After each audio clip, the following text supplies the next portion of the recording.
Hello, mga Morichat! Narito na naman ang inyong sisterhood angels na binagsak ng langit sa pagkachismosa, o diba?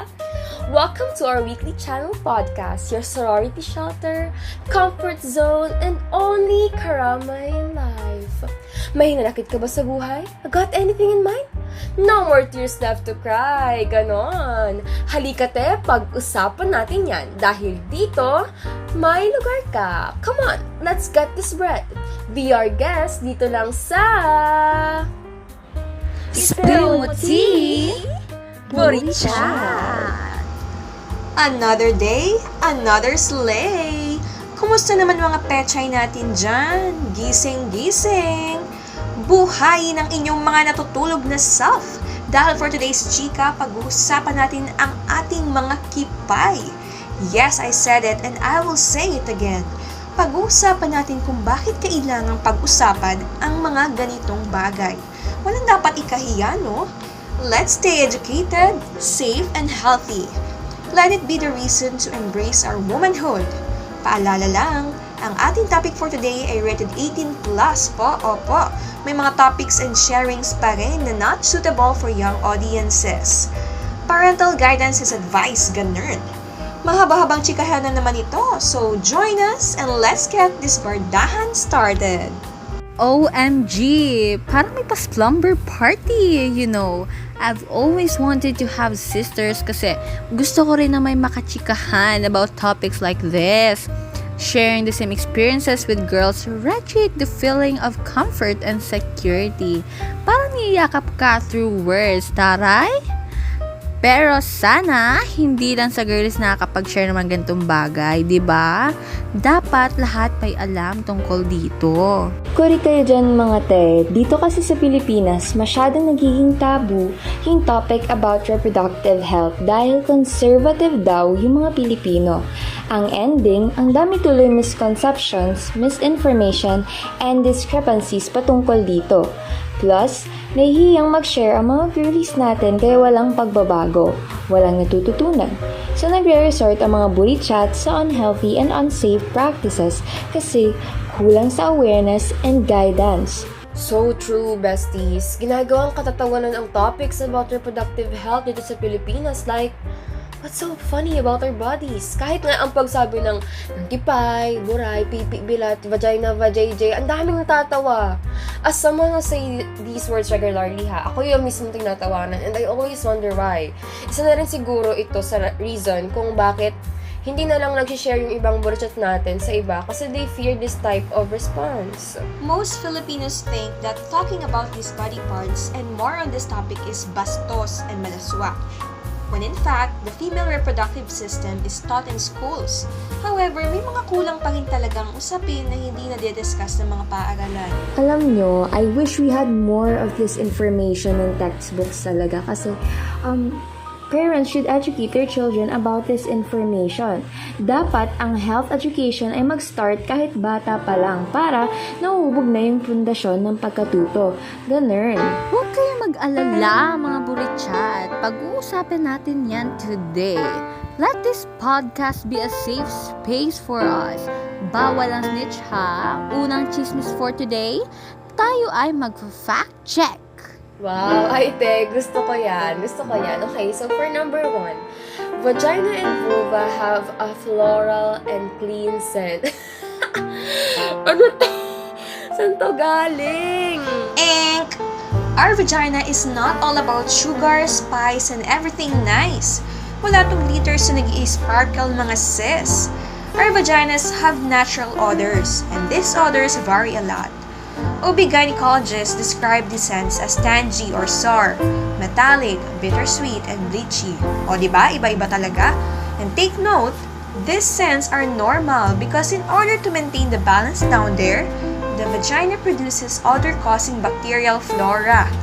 Imagine, our vaginas are being sandwiched by glands, nodes, and other body parts, so they are warm and requires balancing. So true, mga burichat. So, walang flower petals na lalabas sa vaginas ha. Hindi to katulad ng nasa commercial na may namumukadkad at sobrang bango daw ng vagina. So, however naman, if your vagina talaga has a foul, fishy, and rotten odor, hindi na yan normal te. So, there may be abnormalities and infection down there, and early detection is a must. That is why we recommend you to seek medical and professional help. Hala. Minsan, di ba, may mga fishy smell kapag may menstruation. And abnormal ba yun kapag foul and fishy yung smell? Te, huwag kang kabahan. Our menstruation is naturally smelly. Remember, we are shedding a whole endometrium full of blood, tissues, and those may carry bacteria. Kaya talagang may smelly and foul odor during periods, and this happens monthly pa. Pero during periods lang naman ang ganitong odor ha. If on regular days you're experiencing foul vaginal odor, magpa-check up ka na. Mga te, let's proceed to the second myth. A real woman always menstruates. Hoy, a big no-no. There are several factors why a woman does not menstruate. Okay, number 1. Maybe the girl has not yet undergone puberty. Siyempre, hindi pa talaga siya re-reglahin dahil hindi pa mature ang kanyang reproductive system, di ba? Number 2, baka naman, di ba? What if buntis? When a woman is pregnant, she stops menstruating since no new egg cells will be released and hindi magsashed yung kanyang endometrium. Number 3, your lifestyle practices and diet. Maybe you have extreme activities and exercises that lead to functional hypothalamic amenorrhea. Plus, yung diet, kapag may nutritional deficiencies or malnutrition, they can greatly affect the glands of the body. Number 4, what if menopausal na? Siyempre, titigil na yung menstrual cycles niya. Pero that doesn't mean na hindi na siya real woman. Tandaan, fertility drops as women age. Dagdag ko lang te, baka naman gumagamit ng birth control. So kung di nyo alam mga burichat, ang birth control pills kasi can cause complete absence of menstruation. So since they are controlling the chances of pregnancy, pills control the ovulation by stopping the release of egg cells. No egg cells, no shedding, no menstruation. Plus, stress can actually affect the hormones of the body. If a woman is being exposed to a stressful environment, she can experience functional hypothalamic amenorrhea. Also, women who are taking up antidepressants tend to experience amenorrhea too because these pills affect the pituitary and hypothalamus glands that are supposed to be releasing enough hormones for menstruation. Speaking of hormones, have you ever heard about PCOS? Yes, te. I have a friend who is diagnosed with it. PCOS or PCOS stands for Polycystic Ovary Syndrome, which is a hormonal disorder among women. Women who are diagnosed with PCOS or PCOS produces high level of androgen, which are hormones for male or a male sex hormone. This is the same reason why they have irregular and abnormal menstrual cycle and various physical appearance and appearance alterations. And sadly, mga burichat, PCOS is hereditary. Kaya if you have a relative who has it, there is a high chance of you acquiring it. Bukod sa namamana ha, high risk din dito yung mga insulin resistant and obese because as insulin levels increase, the androgen level increases as well. According to Mayo Clinic, the early signs and symptoms of PCOS include number 1, infrequent, irregular, or prolonged menstrual cycles. Number 2, elevated male hormones, causing physical signs such as facial and body hair, and male pattern baldness. And then, number 3, polycystic ovaries. Do not self-diagnose mga burichat ha. If you're experiencing any of this, consult your doctor. PCOS is non-curable, however, doctors prescribe medications and treatments that help reduce symptoms and other health problems. Kaya mga burichat, mas magandang malaman natin ng mas maaga. Hoy, mga te, may isa pa rito. Number 3, water alone is the best cleanser. Finally, something right and factual. Correct! Tubig lang ang sagot at wala ng iba pa. So, warm water to be exact. Our external reproductive system is sensitive, and so it is recommended to avoid feminine washes that have harsh chemicals. So although some feminine washes are mild, they are only recommended during menstrual days to cleanse and wash away foul menstrual odors and bloody discharge. So true! Wipes can also be used, however, some contain alcohol and it is harmful to our vaginas.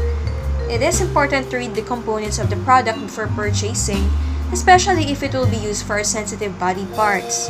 And always keep in mind to dry the labias to prevent the bacteria from harboring, since they are fond of wet and warm environments. O, diba? Na-debunk na natin ang mga misconceptions and haka-haka about our reproductive system health and wellness. Period. Let's start to talk about puberty, diba? Ang start ng exciting part. Kayo mga te, when did you start developing physically? And, what were your observations? Ako kasi mga around 10 years old, feelingera na ako niyan eh. Gusto ko na yan mag-baby bra. Pero, hindi siya pagkaka-feeling ha. Gusto ko na yan mag-baby bra kasi I feel uncomfortable without it. Like, parang, may kulang. Ganon. Actually, same. Masyadong mabilis ang development sa atin, no? Puro mixed feelings and na-feel ko noon, magkakahalong excitement, kaba, takot, confusion, lahat na talaga. Nakakatuwang i-reminisce. Ay mga te, normal talaga mga mixed feelings natin noon. Aside from the physical changes during puberty, meron din talagang emotional changes na naranasan due to our hormonal changes and rapid brain development. Malala ang mood swings, nako. Correct! This is the reason why teenagers can be hard to communicate with. Minsan, super sensitive, indecisive, confused, and they tend to set boundaries na rin. Kaya during these years, the teen's social life, especially with parents, should be effective and gentle. Remember, this is just a phase, a hormonal phase. They will get over this soon. However, this will also lead to trauma if not associated well. The pimples, body hair, and the body shape. During this puberty, yung peak ng self-consciousness and insecurities talaga, di ba? Lost the identity crisis. And the peer pressure. And the sexual feelings. Are we going there na ba? Syempre naman. Pero before that, we have to remind the teens out there that our mixed feelings and the emotional changes during our puberty are brought to us by the surging hormones in our bodies. And what do we need during these times? Emotional support, besties. So, parents, friends, classmates, teachers, let us promote safe space and gentle parenting sa kanila ha, okay? Ha? Tandaan? Bare minimum na to, papaalala pa namin. Charis! So, are we going there na ba? Super excited naman to mga buwit-chat na to. Heto na nga, let's talk about sexual education. So, where do we start na ba? Kuna, let's start with it. Why is this a taboo topic in the Philippines? Number 1. They say that it is very unchristian and ungodly to talk about sex. I never knew such words existed talaga. Filipinos are religious and conservative. We all know that. Bastos daw ang usaping ito kaya it breaks the holiness of people. Dito nga nagsimulang mag-censor ng mga reproductive parts, di ba? Puberty, saging, mani, monay, ano to? Most Filipino families try to mask the real names of body parts just to meet the conservative standards of this country. If this won't end, magiging generational value na ito ng mga Pilipino. Tama! According to Commission on Population, Filipino parents still refuse to talk about sex around their adolescent children. How many homes do you know that talks about STDs, teenage pregnancy, and premarital sex? Diba? I bet only 1 out of 10 Filipino families do that. Kaya naman, the only time adolescents hear these topics are from schools and on social media, na dapat sana ay sa bahay nagsisimula ang pundasyon ng pagkatuto. If not at homes, then where do we want our children to learn about this stuff? Let us not wait for them to resort to unsafe and scary browsing experiences. Ay nako, tama naman. Pero maraming ang sources ng pagkatuto. Pero ligtas ba? Ligtas ba talaga? Technology can be beneficial and alarming at the same time. There is a wide range of information out here circulating to the whole world, the universe rather. Maraming disinformation, marami ring unsecured and prohibited sites. As a parent, payag ka ba na sa matutunan ng anak mo ang mga terminolohiya na dapat sana ikaw ang nakakapagturo? These are not safe platforms for adolescents who need sex education. Pero kasi, these feed their curiosity since these are extensively available on the internet.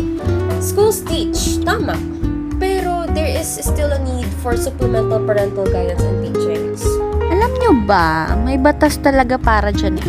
Yung Republic Act 10354 Section 14 of the Responsible Parenthood and Reproductive Health Act of 2012 mandates the public schools to provide age-appropriate reproductive health education for adolescents. Pero ang paniniwala naman ng mga simbahan ay obligasyon ng magulang ang pagtuturo. So, true naman. Ngunit, parte naman talaga dapat ng pagkatuto sa paaralan ang reproductive health, diba? Ang anatomical systems nga na may mga diagrams ay ipinapakita ay tinuturo sa mga estudyante dahil karapatan talaga nating malaman ang mga ganitong usapin, lalo pat katawa natin ito eh. As teenagers, nasa nature natin maging curious sa mga bagay-bagay, particularly sa mundo ng sex and sexual feelings. Again, blaming this to our surging hormones. The good thing is, our generation is currently and continuously open to discussions about sex. Manila Times reported last February 2022 that the teenage pregnancy rate in the Philippines dropped by 10%. So super achievement naman. Hindi lang ito dahil nasa pandemic era tayo. Talagang nagiging effective ang information dissemination sa panahon natin. I love it so much. How about mga HIV cases sa Philippines? According to the Philippine News Agency, as of January 2021, 25% of the HIV cases in the Philippines are from the ages 15 to 20. Grabe, this is alarming. Ang babata pa. Pero kung tutuusin, we cannot really blame them since sex education is not as prevalent in this country as it should be. Plus, ang hirap makagain ng access to condoms kaya. Yes, speaking of condoms ha, naaalala nyo ba yung balita na mamimigay daw ng libreng condoms ang DepEd at ang DOH? It was during 2016 when this news rang all over the conservative country. It is said that the DOH will be distributing condoms to students accompanied by sex education. Hindi naman openly pamimigay na parang freebie lang. According to the former Health Secretary Pauline Jean Rosal Ubia, this is an evidence-based approach and even other countries including Catholic schools practice this strategy. Taray, diba? State and church approved na yarn. Correct. Kaso nga, ang hirap na naman tanggapin ng mga Pilipino. Kaya mas may hikayat daw yung mga kabataan na mag-practice ng sex para magamit yung ibibigay na condoms. Parang tama na. Ang lala na ng pag-slut shame sa mga taong nagpa-practice ng premarital sex. I get it, may mga taong religious and may religious customs na masama yan, na magpagtalik before marriage. Pero sana po maintindihan natin na hindi naman lahat ng tao ay religious or may relihiyon or may ganyang paniniwala. So, hayaan natin yung ibang tao na mag-practice kung gusto nila as long as it is safe at as long as may consent, as long as age-appropriate, hayaan po natin sila. Huwag po natin silang slut shame. Hindi po sila malandi sa paggawa niyan. Let them do the things na kahit na sa tingin mo, sa perception mo as someone na religious, pabayaan natin sila po. Bayaan natin silang mabuhay sa buhay nila. Plus, when we talk about premarital sex, the only negative side is on women, di ba? Kapag lalaki ang nagsishare ng premarital sex experiences niya, super proud naman ang lahat. They see that as an achievement. Sasabihin, wow, binata na. tunay na matigasin. But when it comes to women, what do we hear from them? Malanding babae. Pok-pok. What is this behavior, madams? They say that women should offer their purity to their husbands only after marriage. Pero pag men na ang hindi pure, okay lang? Just for premarital sex, but also in the whole sex culture. If a woman is too sexually vocal and active, the society perceives her as a whore and maduming babae. But if a guy he is seen as, lalaki kasi, nature na nila yan. Meron pa kapag submissive ang man and dominant ang babae, we tend to look lustful. What is that? Why are we often judged negatively when engaged in the sex culture? Pilipinas, what's not clicking up here? Slut-shaming ang hobby. Marites ang lifestyle. This is also related to the concept of sex work is work. Come on, it's 2022 and we have to start accepting that sex work is truly a real work. When we say sex work, it does not entirely mean about the penetrative sex. Sex work also includes services such as companionship, stripping, dancing, non-sexual role plays, which are emotional and psychological connections and support. This is consented plus you get paid. Like, yes girl, get that bag. Right? It provides services in return for money. Isn't that the definition of work? Aside from the services you said, sex work also includes selling adult videos and photos through the internet, which are availed by age-appropriate audiences. Pero kasi how could we identify na adults talaga nakakapanood and avail ng ganitong contents on the internet? Paano ka sure? Exactly! This is the reason why we should decriminalize sex work. Kapag nagkaroon ng batas tungkol rito, mapoprotektahan natin ang mga sex workers laban sa violence and discrimination they receive.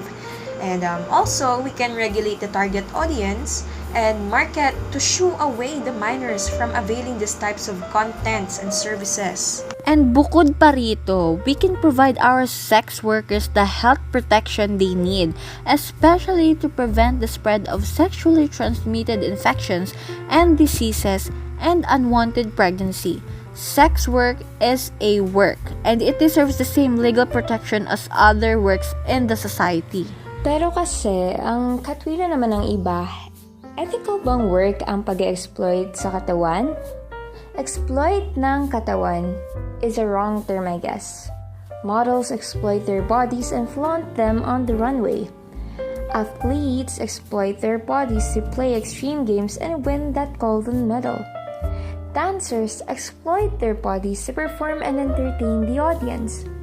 What's morally and ethically wrong about sex work is the fact that when we continue to criminalize this industry, sex workers will be prone to STIs, human trafficking, physical abuse, and so much more. Exploit man aren't these the type of people who tell women, ay mga pok-pok, but still watch porn, spread nudes and scandals, and ask random women for nudes? Bakit parang ang daling i-shame yung mga babae for doing something to feed her family and support her studies? Oh boy, baby boy, what is this? The preacher is not practicing what it preaches. Girlies, don't get us wrong ha. Sending nudes should be consensual, hindi pinilit, hindi napilitan. What you do with your body, what you choose for your body, is totally up to you. We are not shaming our girlies or even guys who send nudes. We are pertaining to those people who use nudes for opportunistic acts such as for blackmailing, non-permitted selling, and for defamation. Speaking of body choices, can we talk about abortion? My body, my choice is our all-time favorite statement because it is true. Why are the people or the other people invading your autonomy to your own body and life as if it was theirs? Why is it so hard for them to let women decide on what they want for their bodies? Kasi talaga, until today, talagang unethical pa rin daw yung pumatay. I mean, the word pumatay ng bata. Parang ang pangit naman yun ang gamitin. Considering that the fetus is already an unsolved being. So, pumatay daw. There are tons of reasons before a woman resorts to abortion. Medically speaking, maybe there are a lot of medical risks that only abortion could solve or resolve, di ba? Pwedeng mapahamak pa yung mother or both, di ba? So, yeah. Or maybe the mother could not financially support the child. Mas ethical ba yung binuhay mo pero hirap naman siyang mabuhay sa mundo to? Besides, living is very impractical nowadays with the economic crisis, social issues, yung nanalong administrasyon, climate threats. Would you want another child to suffer with you? Wawa naman, be. Pero kasi, ang katwiran naman ng iba, ethical bang work ang pag-exploit sa katawan? Exploit ng katawan is a wrong term, I guess. Models exploit their bodies and flaunt them on the runway. Athletes exploit their bodies to play extreme games and win that golden medal. Dancers exploit their bodies to perform and entertain the audience. What's morally and ethically wrong about sex work is the fact that when we continue to criminalize this industry, sex workers will be prone to STIs, human trafficking, physical abuse, and so much more. Hanggang ngayon naman, pinaglalaban ng marami sa atin ang pag-decriminalize ng abortion. At kasama natin sa laban na ito, si Senator Risa Hontiveros. And just like in sex work, if you're going to decriminalize abortion, the mothers will be given the health protection they need. By this, we are preventing them from practicing unsafe and unhealthy methods that are harmful for their health. Many countries na rin around the world already recognizes abortion as legal, regulating laws and establishing abortion centers that will provide women a healthy and safe services. As of now, we have the RA 10354 or the Responsible Parenthood and Reproductive Health Act, which do not support the legalization of abortion. The only protection this includes is the post-abortive complications and all other complications arising from pregnancy, labor, and delivery and related issues shall be treated and counseled in a humane, non-judgmental, and compassionate manner in accordance with law and medical ethics. Still, no access to abortion, clinical services, and abortifacients. Mga burichats ha, hindi po kami pro-abortion. We are pro-choice and there is a huge difference between those two. Pag sinabing pro-abortion, it resorts only to the termination of the fetus, okay? However, pag sinabing pro-choice, those are who believe that the woman has the power to choose a decision for herself.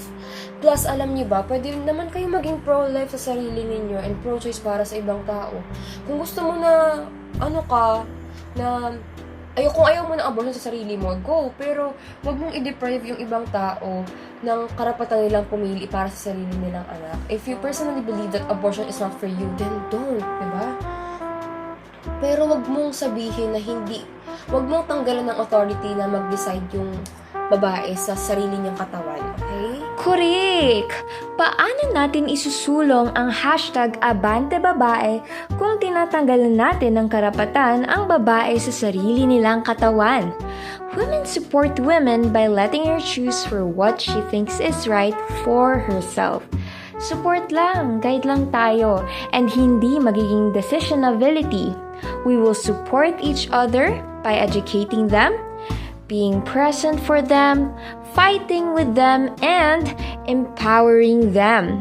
So, Buri Chats stand with Buri Chats. Speaking of Buri Chats, anong mga chika natin dyan, te? Oras na naman para sa Chikahan segment kung saan babasahin namin ang inyong mga chismis and questions. Buena mano natin for today si @Lola Flora. Hi mga Buri Chat! This is a confession and please help me. I have a boyfriend for 3 years. Mahal na mahal ko siya. I feel like he is the one and we are destined for each other. Oh, buti pa sila. His parents love me, his sisters love me, even his pets can even recognize me. Everything seems to be perfect, right? Same as I thought. One day, he asked me for a nude photo. I was stunned, stared blankly for 15 minutes. He wasn't the type of guy to ask that, and I am not openly sexual too. However, I love him and I trust him with all of my heart. And so here I am, contemplating on whether I should do it or not. What should I do? Baka hiwalayan niya ako, mga sis. Hindi ko kakayanin. Hay naku, te. Ikaw ang hindi ko kakayanin? Yes, alam nga naman natin mahal mo yung bayag na yan. Pero personally, I believe there's nothing wrong with sending nudes as long as it is consented. And hindi dapat natin in-slut-shame ang mga ganong nagbibigay ng nudes nor ikalat ang mga litratong yan na walang consent sa mga may-ari. However, in your case, I don't look comfortable about it. Napipilitan ka lang dahil natatakot ka sa mga maaari niyang gawin sa pagtanggi mo. Tandaan, ang akto ng pagpilit ay isang halimbawa ng sexual harassment. Kung hindi ka komportable, kausapin mo siya. Huwag mong gawin. And kung i-break ka niya, napakababaw ng definition niya ng pagmamahal. Hoy, Priya, ikalma mo yan. Okay, ang next natin ay si @pussy_lover. Sabi ni Akla, okay ha, sabi niya. Dear Buri Chats, I think matatawa kayo pero don't, please. So here's my chismis. I am a virgin. Oo nga, alam ko sabi ninyong social construct lang ang virginity. Pero kasi virgin pa ako. And lately, may nakausap ako sa online dating app. So fast forward na, napag-usapan naming mag-meet up and alam nyo naman, napapunta na sa exciting pa. So, nag-prepare ako mga akla, nagpaspa, nagpa-nails, naghilod, lahat-lahat ginawa ko. Kaso na-curious ako, what will my V smell later? So, what I did was I sprayed my all-time favorite perfume down there, thinking it would make my vagina smell like petals and vanilla. Oh boy, I was wrong! Oo, bumango nga, pero namula naman saka sumakit. So, andito ako ngayon sa doktor ko. Nakakainis, naudutang exciting part, goodbye. Okay, so yung sabi ni @pussy_love, bakla ka ng taon, babe. Oo nga, nakinig ka naman na virginity sa social construct. Di ka naman nakinig na walang maglalagay ng kung ano-anong chemical sa vagina. O ayun, sinong lugay? Sinong hindi naka-make up? Pero let us recognize your act of going to the doctor as immediately as possible. That is the best move considering that you are still stunned and in pain at the moment. At least, may moment na nasa right mind ka. I could not imagine the level of pain tayo. Kasi diba, perfume, super hapdi nga sa skin. Especially on that skin. Lesson learned, huwag maglalagay ng chemical sa vagina, okay? Keep it healthy and fresh by cleansing it with nawasa. Let's go with water, okay? Good luck sa buhay mo, te. At @pussy_lover. I wish you all the best. Go lang ng go and please practice safe sex. Galingan mo. Goodbye. Mwah. Ano ba yan? Paano ako nito mag-move on sa story ni Kumare @pussy_lover? Oh my god. Okay, here's next from @Ariana Grande Latte. Hello po, Booty Chats. My name is Ariana and I have been diagnosed with PCOS for 5 years already. I would like to say thank you for using your platform to spread awareness about this health condition because not everyone is knowledgeable enough about this. Young ladies out there may be experiencing this but are just clueless about it, thinking it is just an irregular period. If there is something I want to tell my younger self, it's for her to become aware of her body and to seek medical and professional help as soon as she feels the signs and symptoms of this condition. I really had no clue until I was 23, when I could financially support my medical bills to go on checkups. I wish reproductive health education and checkups were highly accessible in the Philippines so that I would feel less guilty of my late diagnosis of PCOS. Thank you for this awareness. I love you, girlies. Stay safe. Miss Ariana, hindi tayo iiyak for today's video. Thank you so much for your appreciation and support to our channel. Yes, this is the main goal of our channel, to spread awareness and to educate our young girlies out there. This is also our way of showing our PCOS Booty Chats that we are with you in this battle. We are fighting for you and with you. Miss Ariana, we admire your courage and strength as you continue to fight PCOS. Thank you for sharing your story with our Booty Chats. Know that we got your back. Eto na ang last chismis, mga te. Galing kay @motherhen. Dear Burichat fam, hello, I am Therese and a mother of twins, Tristan and Tina. They are both 16 and I never realized how time flew so swiftly. They were just little babies like yesterday. Anyway, I am sending this email because I was shocked, as you all Gen Z kids would say. So, me and the twins were just casually sitting at the sala, slightly distant, but I can still see what Tina is watching. It is a kissing scene from a K-drama. I was alarmed and confused at the same time. Why would my kid watch that and smile giddy? She's too young. On the other hand, as Tristan was washing the dishes, I checked his browser history and I did not expect the results. Was I a bad mother? Why are they watching such stuff? What should I do? Oh, Miss Ma'am Therese, first of all, why are you invading your children's privacy? Phone is a private property of a person and no one else should use it unless it is permitted by the owner, and you, as a mother, are fully aware of that. If you thought that this is for their protection, ma'am, you are doing it wrong. If only you had given them the information and education they needed, they would not have resorted to any type of sources online. As parents, you are responsible for your child's learning, especially that basic sex education is a bare minimum obligation of the parents. There is no such thing as a bad mom or dad because there is still a room for gentle parenting and often guidance. Most importantly, that your twins are in the puberty stage wherein they are curious and confused. And that goes another period. Grabe ang talakan for today. Naubos talaga yung anatomy, physiology, brain cells ko. Charis. Diba? There are tons of facts we need to know about reproductive health and sex education. With this technology, there are millions of sources available on the internet that are highly accessible for everyone's learning. We just hope we don't go straight to the underground.